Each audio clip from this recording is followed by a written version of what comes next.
Avec le Trends Invest Challenge gratuit de Trends Tendance, tout le monde peut investir. Investissez 100 000 € virtuels, gagnez 10 000 € bien réels. Participez sur investchallenge.be.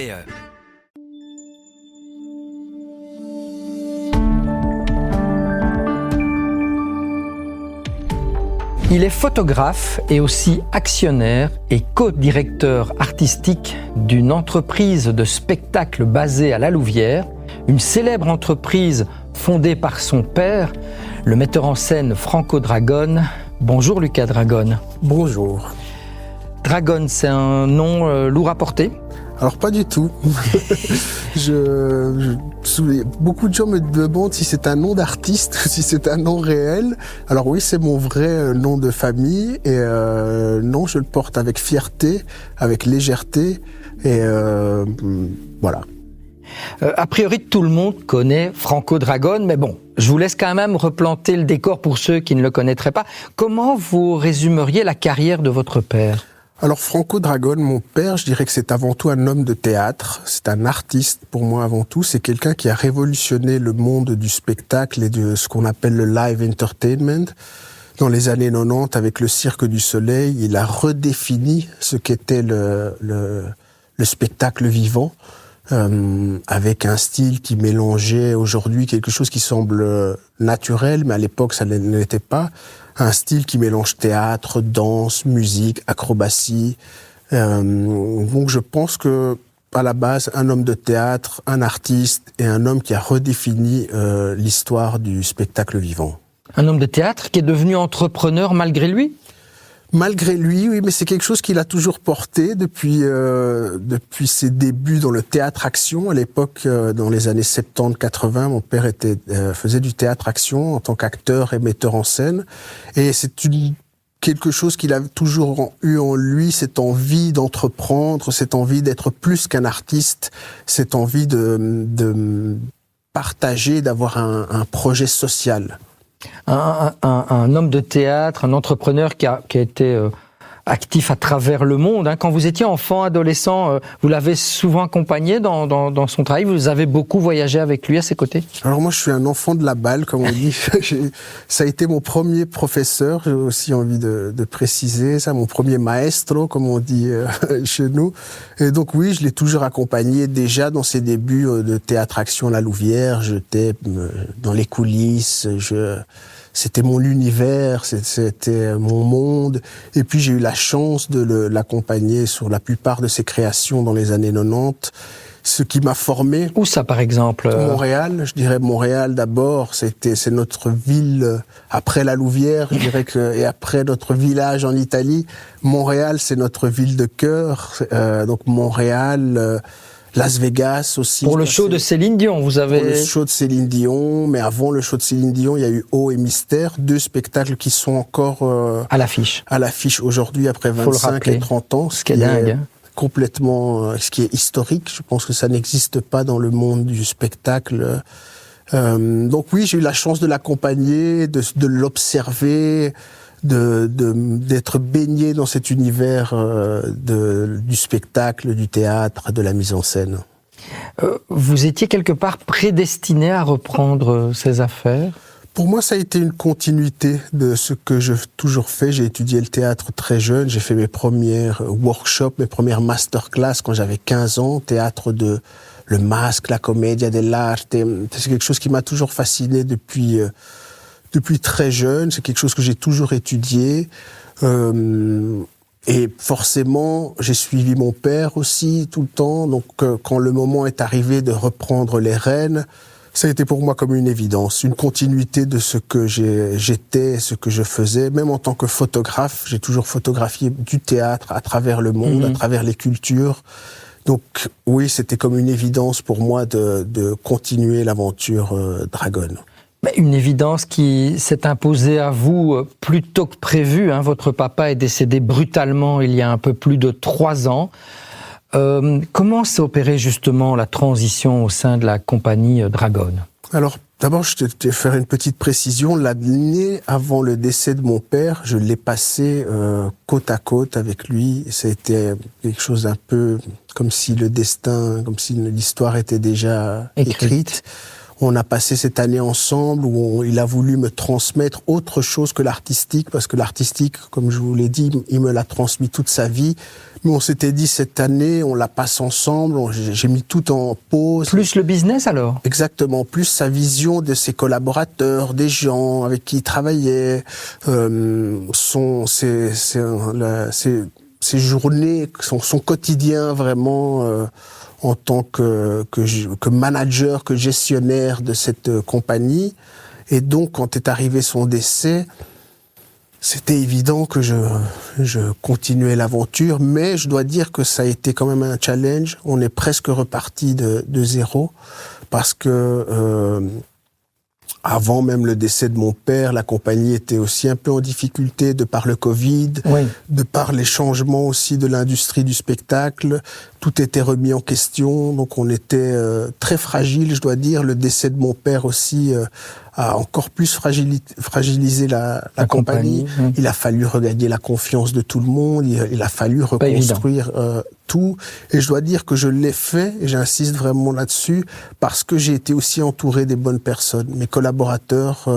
Justement, il y a une nouvelle équipe. Exactement. Il y a 2 structures, c'est bien ça ? Comment tout cela s'organise-t-il ? Donnez-nous Alors, il y a un peu 2 structures, ce qu'on appelle le Family Office et la compagnie qui crée les spectacles, qui est Dragon Show Creation et Création du Dragon, plutôt le Family Office, mais qui a aussi les ambitions de créer des choses, mais différemment.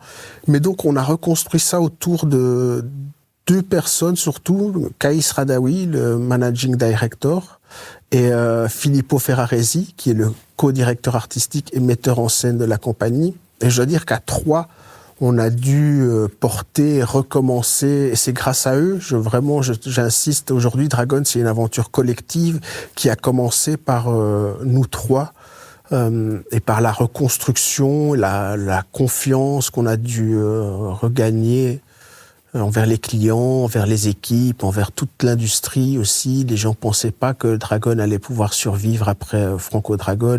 Et aujourd'hui, je peux vous dire que Dragon a survécu, et elle survivra après moi encore, cette compagnie, parce que c'était un vrai projet d'équipe, c'est une vraie aventure humaine qu'on partage avec d'autres, que je partage avec d'autres. Et votre rôle précisément au quotidien, c'est plus l'artistique ? C'est plus l'artistique, même si voilà, j'ai un pied dans la communication, j'ai un pied dans l'artistique, j'ai un pied dans le management.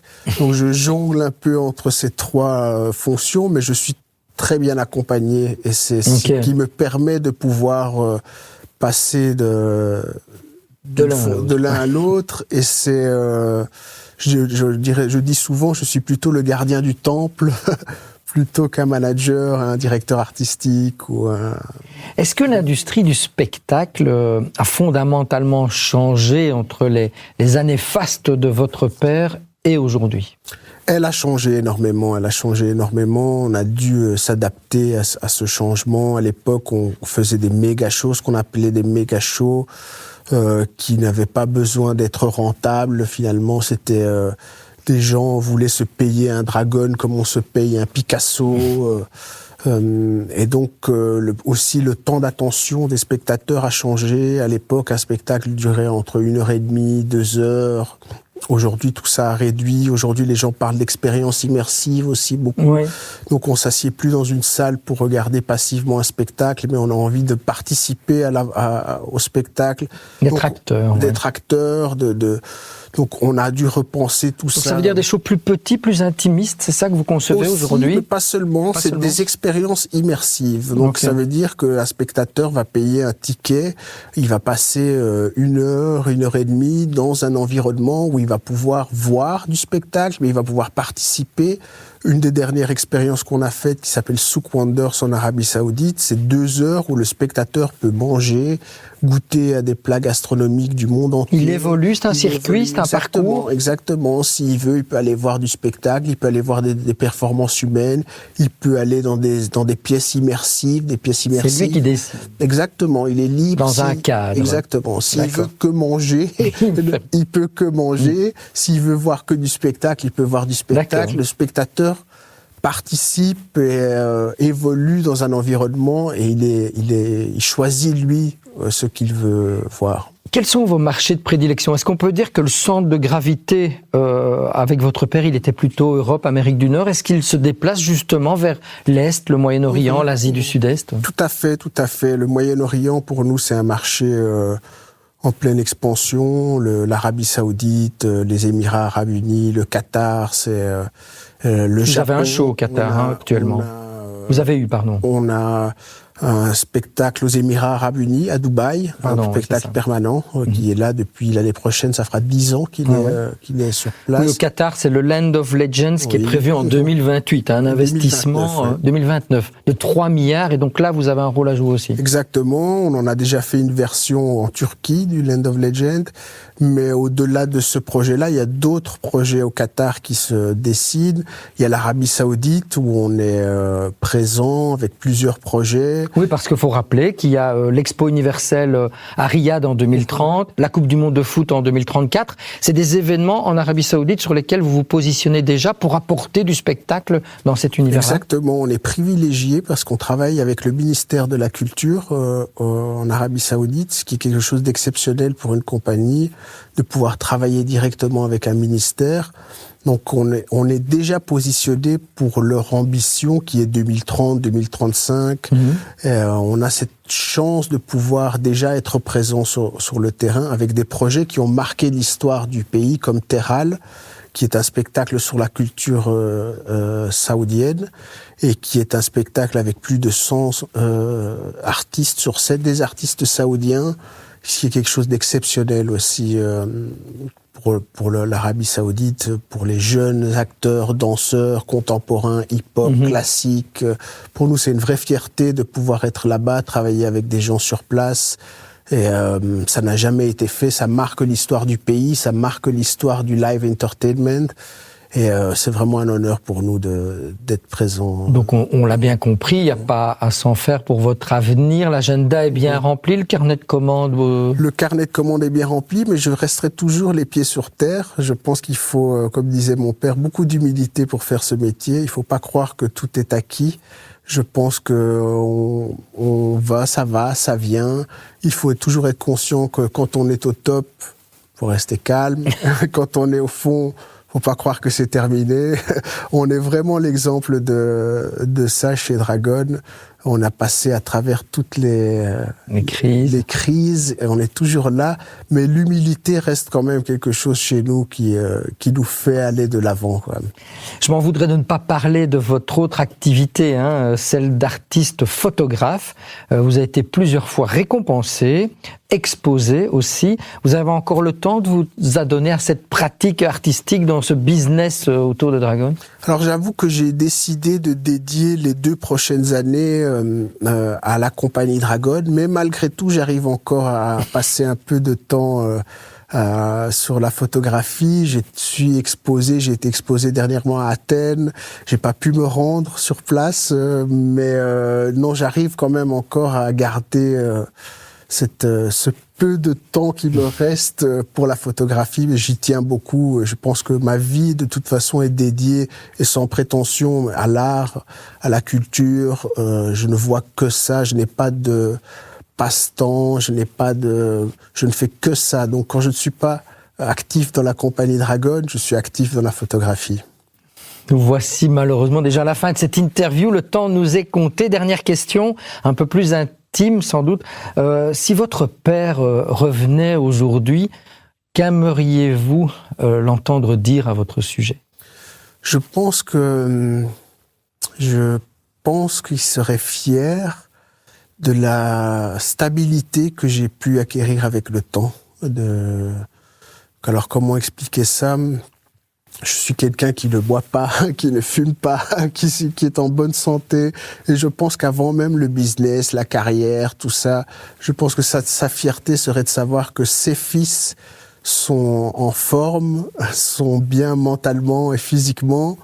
Et je pense que ça passerait avant tout. Je pense qu'il serait surpris de savoir la direction qu'a pris sa compagnie et que finalement, grâce à lui, grâce aux portes qu'il nous a ouvertes, on a été plus loin que ce que lui-même aurait pu imaginer. Je pense que ce serait ça, sa fierté, de savoir qu'on va bien, qu'on est bien. Et vous, vous lui diriez quoi? Quelque chose que vous ne lui auriez pas encore dit? Moi, je lui dirais merci parce que ça a été un vrai maître pour moi. Ça a été vraiment un maestro, comme on dit chez nous. Et ça, c'est celui qui a ouvert ma curiosité. Il me disait toujours, aiguise ton regard avant tout. Et un œil sur les choses. Et je pense que grâce à lui, j'ai aiguisé mon regard. J'ai été exigeant. J'ai toujours voulu prouver, plus aujourd'hui, mais j'ai toujours voulu prouver à 2 personnes que j'étais capable de faire les choses, c'est à moi-même et à mon père. Et tout ça à travers le travail. Je pense que la culture du travail qu'il m'a transmis, que mes grands-parents m'ont transmis aussi, a fait que j'en suis où j'en suis aujourd'hui. Donc je lui dirais merci. Eh bien, moi, je vous dis merci d'être venu nous raconter cette très belle histoire. Lucas Dragone, de la compagnie Dragone, c'est dans la boîte. C'est tout pour aujourd'hui. Vous vous intéressez aussi à l'actualité boursière et au conseil des investisseurs. Alors retrouvez-nous également sur le canal Trends Bourse. À très bientôt, ici sur Trends Tendance et sur Trends Bourse.